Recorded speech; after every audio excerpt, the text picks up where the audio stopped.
Hello everyone, कैसे हो आप सभी लोग। गाइस, ये क्रिप्टो करेंसी में एक TAO नाम का कॉइन है, TAO। यहाँ पे 4 आवर के टाइम फ्रेम में एक डिमांड जोन है। ठीक है, तो यहाँ पे ये मैंने एनालिसिस करके दिया था कि यहाँ से एक लॉन्ग के रेट कंटिन्यू ना तो कर सकते हो। अभी हम इसमें छोटे टाइम फ्रेम में देखते हैं। ये देखो, एक्सेट हमारे डिमांड जोन में आया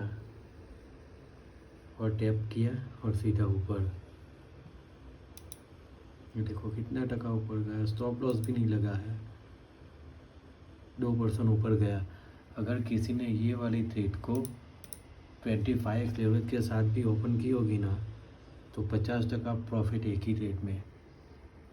अगर आपको मेरा एनालिसिस पसंद आया हो तो वीडियो को लाइक करो और चैनल को सब्सक्राइब करो जल्दी फटाफट। और हाँ, अभी मेरी चैनल के ऊपर 70 सब्सक्राइबर है।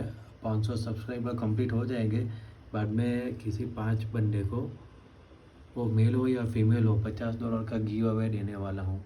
तो ज़रा जल्दी से चैनल को लाइक करो और सब्सक्राइब करो। Okay, bye bye, take care everyone.